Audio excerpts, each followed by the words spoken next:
네, 미국에는 이제 산타가 왔습니다. 안 올 것 같더니 네. 뒤늦게 와가지고 확 끌어올려줬는데요.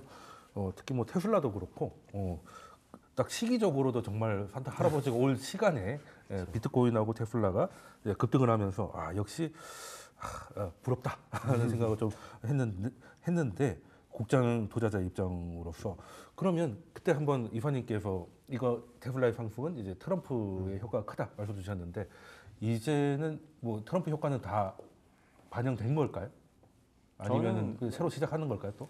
뭐 많이 반영은 된 것 같아요. 네. 물론 이제 주가 또 그 24일 날 많이 올랐죠. 오르긴 올랐지만 어쨌든 충분히 좀 반영은 됐고 이제는 검증의 시간이 좀 필요합니다.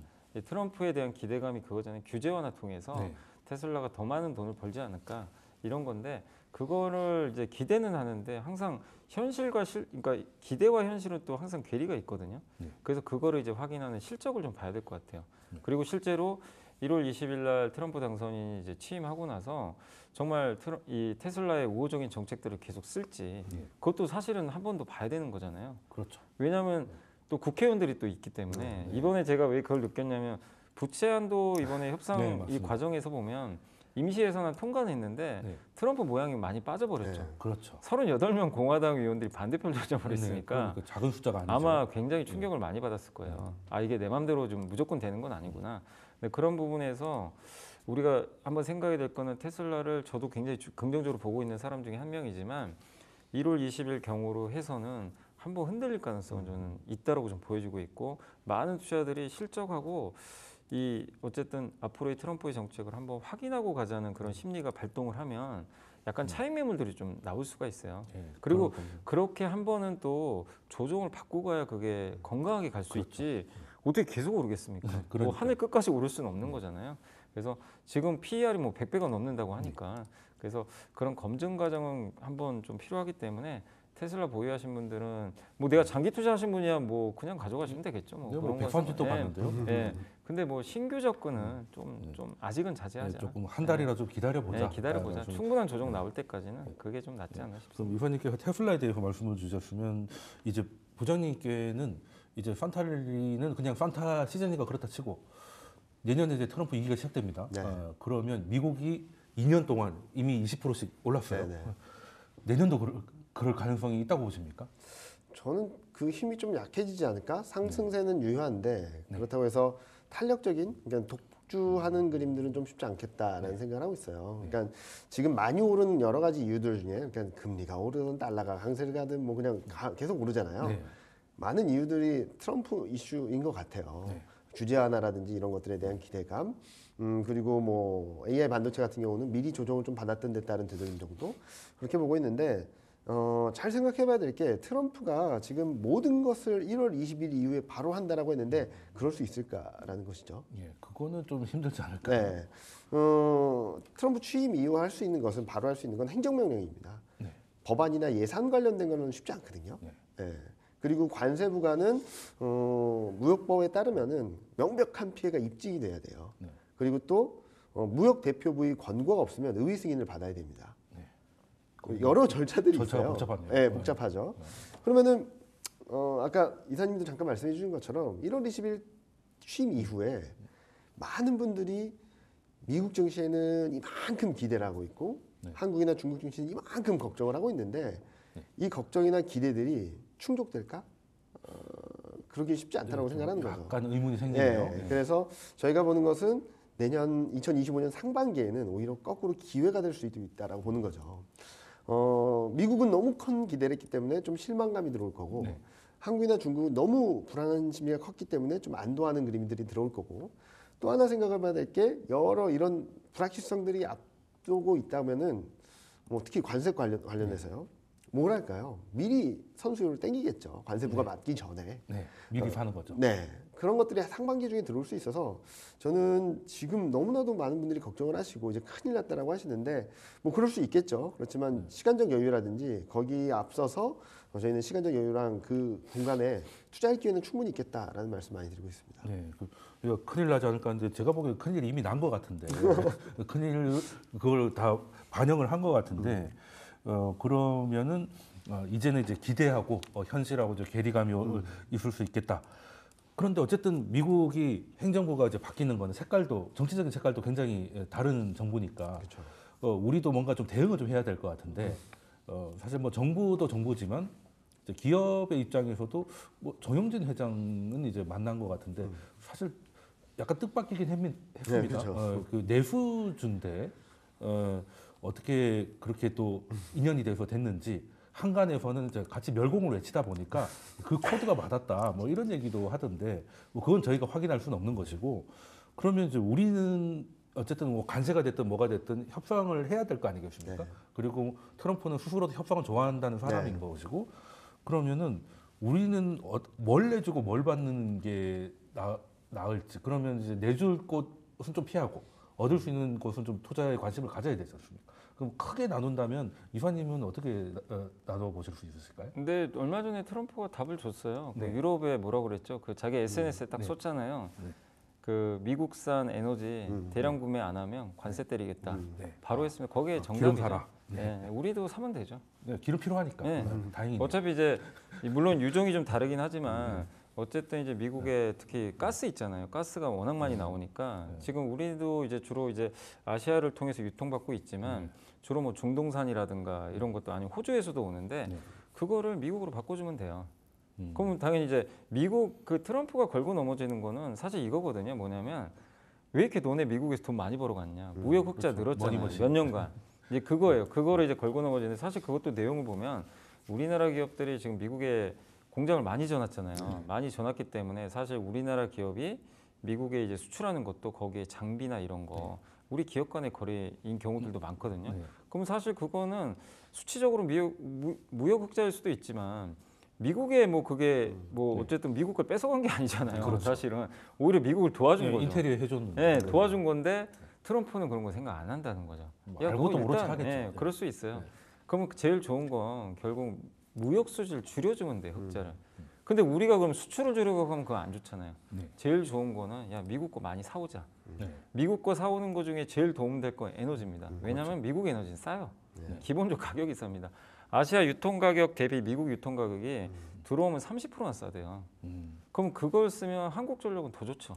그렇죠. 훨씬 싸게 공급을 할 수가 있으니까. 트럼프 더 낮춰줄 것 같던데. 네. 그러면 우리도 좋고 우리나라 기업들은 사실 이제 그런 걸 이용해서 더 낮은 네. 예, 원료를 좀 쓸 수가 있기 때문에 그래서 물론 뭐 그것만 하진 않겠지만 근데 사실은 우리나라가 미국이 제조업 강국도 아니고 살 게 없잖아요. 살 만한 게 별로 없어요. 뭘 없어. 뭐 그렇다고 GM 자동차를 뭐 네, 살 그러니까. 것도 아니고 그러면 결국엔 에너지거든요. 네. 근데 트럼프도 계속 얘기하잖아요. 드릴 베이비들을 막 나는 원유 계속 해가지고 수출하겠다. 이미 근데 그거를 그 유럽 측에도 한번 언급을 네. 해놨기 때문에 우리 한국 입장에서는 지금 좋은 카드를 확보할 수 있는 거죠. 아, 네, 근데 힌트를 다 문제는 줬다. 뭐냐면 네. 이걸 정영진 회장이 해결할 수 없는 거잖아요. 뭐 대통령이 스타- 가야죠. 대통령이. 네, 네, 뭐 대통령도 그래서 빨리 정치가 안정화되고 그러니까 우리가 지금 굉장히 이게 환율에 이런 게 반영되는 게 네. 내년 당장 이제 한 달 남았는데 트럼프랑 협상할 사람 도대체 한국에 누가 있냐? 네. 없어요. 지금은. 없는 상태잖아요. 아니, 한덕수 총리 하버드 출신 아니십니까? 좀 잘하실 것 같은데. 그래도 어쨌든 저는 트럼프랑 이걸 아무래도 협상을 뭐 하려면 급이 맞아야 대통령이 되는 이름으로 거잖아요. 예. 가야. 그렇기 네. 때문에 하루 빨리 정치가 안정화돼야 되고 그래서 그렇게만 되면 또 빨리 이게 이 리스크가 해결될 수 있기 때문에 그래서 우리는 미국의 에너지를 어쨌든 많이 사오겠다라고 적극적으로 액션을 취할 필요가 있고 네. 그거를 트럼프가 싫어할 리는 분명히 없거든요. 그렇죠. 네. 사실 그걸 노리고 네. 있겠죠. 그런데 그래서 어느 때보다 좀 정치 안정이 더 저는 좀 네. 필요하다 이렇게 생각하고 아, 있습니다. 딜을 할 수 있는 이제 사람이 예. 하다못해 이제 뭐 사절단이라도 좀 보내가지고 예. 뭔가 채널을 근데 기업이 바꾸고. 할 수 있는 문제가 아니에요. 이거 네. 기업이 할 수는 없는 겁니다. 그러면 우리가 사실 뭐 미국산 하면 소고기도 열심히 사주고 있고 주로 이제 1차 산업에 관련된 게 네. 많더라고요. 네. 하다못해 영국에서는 그 위스키도 이제 버번 위스키를 사주겠다고. 아 저는 그 영국 분들이 미국 위스키를 술이라고 봐준다는 것 자체가 신기했는데요. 야, 그 정도의 의지가 있어야 되는 거 아니냐 이런 생각이 좀 드는데 저희도 일단은 US 오일 같은 거 하나 만들어 네. 열심히 갖고 와야 될 것 같고 그러면 미국에서 갖고 오려면 유조선 같은 것도 수요가 또 생기겠네요. 그것도 기회가 될 수도 있겠습니다. 그래서 조선도 조금 더 관심을 받고 있는 것도 네. 있죠. 알겠습니다. 그러면은 일단 우리가 뭘 사야 될지는 이제 명확한데 가서 이제 개선할 사람이 없다. 그죠. 네. 요거는 빨리 정치권에서 해결을 해줘야 될 것 같은데 그리고 지금 트럼프 행정부의 색깔이 사실은 굉장히 기술치나 뭐 이렇게 또 가상화폐치나 뭐 이런 쪽으로 이게 뭐 약간 그 나스닥 마피아 같은 뭐 그런 느낌도 없잖아 있습니다.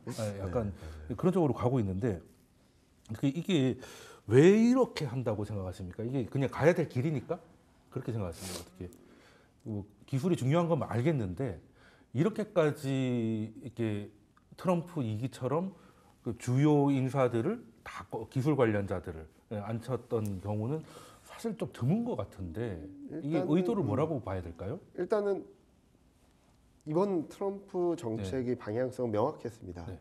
바이든과 정반대로. 네, 그렇죠. 근데 바이든 행정부는 전반적으로 AI든 자율주행이든 인공지능이든 네. 좀 인권이나 인륜의 문제를 들어서 좀 규제하는 쪽이었어요. 그랬죠. 예. 그런데 이쪽의 반대로 규제 완화라는 카드를 꺼내들었잖아요. 네.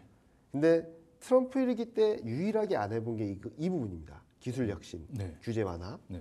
그러다 보니까 관련된 사람들을 많이 채울 수밖에 없었던 거죠.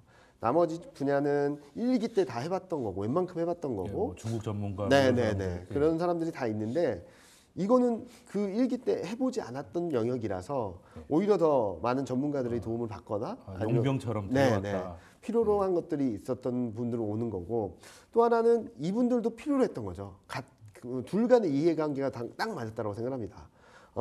일론 머스크가 적극적으로 지지했던 것도 뭐 전기차를 몇 대 파냐 그게 중요한 게 아니라 로보택시라든지 이런 우주항공이라든지 여행이라든지 이런 쪽들에 대한 관심이 많은데 이걸 규제를 풀어주겠다? 그러면 사업 영역이 굉장히 넓어질 거고 성장성을 다시 한번 재평가받을 수 있다고 생각하거든요. 그런 것들이 좀 둘 간의 니즈가 맞아서 필요로 해서 많은 부분들이 바뀌고 있다라고 생각하고 있고 저도 이 부분은 굉장히 긍정적으로 바라보고 있는데 이 속도가 어떻게 될지를 좀 봐야 될 거라고 생각하고 있습니다. 그렇죠. 이번에도 뭐 예산 합의 내용들을 보면은 중국 규제에 관련된 건 빠졌거든요. 그거는 일론 머스크의 입김이 들어간 거고. 네, 뭐 테슬라 중국 네. 관련이 있을 테니까요. 반대로 부채 한도를 폐지해달라는 거는 트럼프 입김인데 그건 빠졌고. 이런 식으로 좀 엇갈리는 흐름들이 나오게 되면 트럼프의 스탠스가 어떻게 바뀔지 조금 그 부분은 좀 고민해야 될 부분이 아닌가라는 생각하는데 여튼 기술 혁신, 규제 완화라는 방향성 자체가 명확하다는 점들은 증시나 아니면 관련 기업들에 대해서는 굉장히 긍정적인 소식이라고 볼 수 있겠죠. 네, 그럼 이 행정부 자체가 인사만 놓고 보더라도 색깔이 명확하지 않습니까? 네. 네, 그러다 보니까 그러면 미국은 적어도 이 섹터에 대해서는 투자를 계속 해야겠다는 생각이 들기도 하는데 이게 좀 세상이라는 게 완화를 할 때 좋다가 완화하면 꼭 사고가 한 번씩은 터지잖아요. 네, 금융위기도 사실은 규제 풀어주다가 법을 터진 거잖아요. 그럼 뭐 자율주행도 뭐 사고가 나지 말란 법이었고 그러면 또 이게 큰 충격이 될 수도 있고 또 트럼프를 좀 이렇게 나쁘게 본다고 해야 될까? 그런 분들은 같이 하다가 문제 생기면 머스크한테 뒤집어 씌우고 날려버릴 것이다. 이렇게 그러고도 남을 사람이야. 뭐 이런 얘기도 있거든요. 그런 거에 대해서 그러면 앞으로 미국 기술주에 대한 투자가 지금 사실 밸류가 꽤 높아서 신규 진입이 좀 부담스러운 상황인데도 행정부로 보니까 가야 될 것 같은 느낌은 들어요. 그러면은 이사님은 여기서 어떤 선택을 하시겠습니까? 근데 이게 지금은 어쨌든 AI가 이끄는 지금 시대잖아요. 이 시대이고 이걸 이끄는 게 이제 대부분 다 미국의 빅테크고 네. 근데 그거를 성장을 더 촉진시키는 건 사실 규제 이슈인데 그거를 이 정부에선 풀 겁니다. 최소한 2년은 할 거예요. 그렇죠. 어차피 2년 동안은 그 이제 중간 선거 전까지는 해야 되고 뭐 나중에 많은 분들이 그 얘기를 하더라고요. 결국 트럼프랑 아마 일론 머스크가 헤어지지 않겠냐. 네. 예. 관종 둘이 있다가 네. 끝이 좋은 경우가 별로 네, 없었죠. 근데 그거는 어쨌든 뭐 장기적으로 헤어지겠죠 언젠가. 그러나 2년 동안은 네. 서로 이제 의견 일치를 했기 때문에 어쩔 수 없이 같이 한 배를 탄 거예요. 네. 탔기 때문에 트럼프도 당연히 전격적으로 계속 규제. 그러니까 나중에 사고 문제는 트럼프도 아마 관심을 안 가질 가능성이 높아요. 그건 뭐 어차피 왜냐하면 트럼프는 4년 하면 끝나요. 네. 다음에 없어요. 그냥 그래서 2년 안에 모든 걸 다 승부를 보려고 할 거고 그리고 뭐 당연히 일론 머스크도 그걸 알기 때문에 그래서 지금 일론 머스크한테 모든 걸 맡긴 거잖아요. 그래서 마치 보면 지금 일론 머스크가 대통령 같아요. 느낌은. 사실 뭐 공식 비선 아니겠습니까? 네. 전화하면 바꿔주기도 맞아요. 하고. 그리고 그쪽에 뭐 페이팔 마피아라 네, 그래가지고 맞아요. 이제 페이팔 출신들이 지금 많은 이제 요직을 좀 차지하고 있는데 거기에 당연히 힘을 실어주겠죠. 당연히 그렇기 때문에 그들이 이제 뭐 잘 되건 못 되건 간에 그들과 함께하는 거는 트럼프 이 초반에는 당연히 유리할 수밖에 없는 거죠. 근데 다만 이제 걱정되는 거는 주가가 비싸요. 그런 걸 너무 많이 반영해서 비싸기 때문에 그 중에 일부 기업은 버블이 터질 수도 있어요. 근데 과거랑 다른 거는 뭐 테슬라도 그렇고 미국의 빅테크 돈을 엄청나게 벌어요. 네, 돈 잘 버니까. 벌면서도 그렇게 성장을 하고 있기 때문에 그들이 버블 터질 것 같진 않아요. 근데 이제 다만 뭐 비상장 기업이라든가 아니면 일부 돈 못 버는 기업들 중에 이런 거에 편승해가지고 단지 그냥 트럼프 효과나 그렇게 올라갔던 기업들은 결국 현금 흐름이 받쳐주지 않으면 네. 무참히 깨질 수도 있거든요. 그러니까 여러분들이 이 말씀을 드리면 21년도에 네. 그 우주항공 붐이 한 번 불었잖아요. 뭐 네, 우주 메타버스도 여행에 있었고, 예. 버진 갤럭티가 아시죠? 네. 그 회사 주가 90몇 % 빠졌잖아요. 아직도 회복이 안 됩니다. 네, 우주에 호출하가 네. 하셨죠. 네. 뭐 그때 메타버스도 그랬고, 그러니까 앞으로 확인하실 거는 이런 분위기로 같이 가는 것까지는 좋겠지만 현금 흐름이 뒷받침이 안 되는 기업이 있으면 그냥 저는 좀 오히려 지금 이렇게 좋을 때 네. 비중을 좀 줄여놓고 탄탄한 기업으로 계속 좀 압축해 나가는 게. 비중을 줄이는 상승장을 활용해 보자 이렇게 네. 말씀해 주셨는데 그리고 빅테크는 어쨌든 그래도 계속 좋을 것 일단은 같아요. 돈 잘 버니까 뭐 큰 문제는 안 생길 것 같다. 버블까지 터질 뭐 그런 건 네. 아니다. 그러면은 그 사실 또 질문 드리고 싶은 게 지금 미국 시장이 잘 나간 게 아니라 엄밀히 말하면 AI가 잘 나간 것 같거든요. 네. 근데 AI는 아직은 그렇게 그러니까 AI를 하는 빅테크가 돈을 잘 버는 거지 AI가 그렇게 돈을 잘 버는 건 아니지 않습니까? 이거 언제까지 기다려 줄 수 있다고 생각하세요? 이번 사이클에서는 네. 기대를 하면서 끌고 갈 수는 있다라고 생각하고 있어요. 당장 현금이 안 돼도 네, 왜냐면은 지금 다시 투자 사이클이 돈다는 얘기들도 있고 네. 그리고 만약에 실적이 감익이 되는데 돈을 못 번다라고 하면 굉장히 큰 문제가 될 수 있을 것 같아요. 그러니까 수익성이 어느 정도 그러니까 이익이 증익이 되는 과정에서는 실망했다가 기대했다, 실망했다, 기대했다 이런 그림들은 나올 텐데 이게 만약에 바로 꺾이는 그림들은까지 아닐 거다라고 생각하고 있어요. 그래서 엔비디아도 지금 보면은 굉장히 모멘텀이 강할 때는 주가가 급등을 하다가 이제는 급등보다는 내려왔다 올라갔다 계속 계단식으로 조금씩 올라가거든요. 그게 아마 모멘텀이 좀 둔화되면서 나타난 현상이기도 하고 그렇지만 이익이 늘어나다 보니까 계속적으로 올라가는 그림이거든요. 그 와중에 노이즈가 계속적으로 더 커지겠죠. 고속 성장을 할 때는 아니야 일단 이렇게 성장을 하는데 이걸 가지고 더 투자를 하면 더 큰 돈이 들어갈 거야 라는 기대를 하면서 굉장히 빠르게 올라왔다면 이제는 계속 의심하겠죠. 이익이 조금씩 늘어나긴 하지만 모멘텀이 약해지는데 얘가 돈을 벌어야 될 텐데 언제 돈 벌을래? 라는 의심이 커질 텐데 증익 사이클에서는 이게 바로 터지지는 않을 거다라고 생각하고 그 반면에 여기서 조금이라도 이익성이 보여진다라고 하면 또 한 번 레벨업되는 그림들을 한번 보여주고선 끝나지 않을까라는 생각을 하고 있습니다. 테슬라가 처음으로 이제 흑자 전환했을 때 네. 한번 그거로고 나서 끝나도 끝이 날 것이다. 네, 그렇죠. 네. 그러면 아직은 끝난 건 아니라고 네. 보시는 것 같고 그 이사님께서는 AI 관련해서는 어떻게 생각을 하십니까? 근데 저는 이제 초기 단계이기 때문에 이게 돈을 근데 이제 예전에 뭐 인터넷 버블도 있었지만 어쨌든 지금은 그때랑 비교도 안 될 정도로 이 빅테크들이 돈을 지금 잘 벌면서 그렇죠. 투자를 하고 있기 때문에 그렇게 투자를 하는데도 돈이 남아요. 네, 그러니까요. 현금이 쌓여요. 그러니까 놀랍죠. 그러니까 이 금리 인상기에도 그들 주가는 전혀 타격이 없잖아요. 네. 예. 근데 이제 어쨌든 영원히 그게 논리가 통하는 건 아니고 어느 시점에서 돈을 버는 건 확인을 해줘야 되겠죠. 근데 지금 최근에 보면 팔란티어도 돈 벌기 시작했고요. 그렇죠. 그다음 브로드컴도 놀라운 실적을 내주고 AI로 좀 돈 버는 기업들이 실제 나옵니다. 월마트도 AI를 접목했더니 비용 줄여가지고 이런 것들이 하나씩 지금 점점 나오기 시작해요. 그러면 시장 참가자들은 우리가 AI 베팅한 게 잘못된 게 아니구나. 실제 이거 봐라. 돈 벌고 있지 않냐.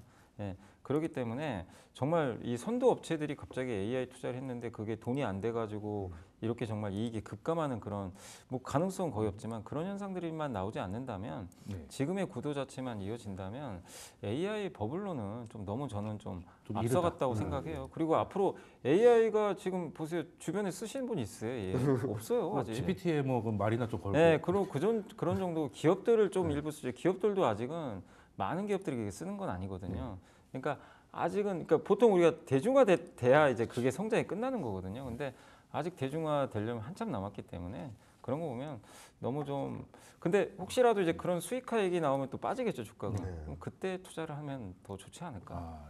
오히려. 예. 어쨌든 지금 AI는 사이클이 끝난 게 아니고 그리고 이 동력을 유지하는 빅테크의 현금 흐름이 깨지지 않으면 일단은 한번 갈 수 있겠다는 말씀을 주셨고요. 그리고 오늘 AI까지 정리를 해가지고 두 분 말씀 들었습니다. 그럼 지금까지 이경민 부장님 그리고 연승환 이사님이셨습니다. 오늘 출연해 주셔서 감사드립니다. 네, 감사합니다.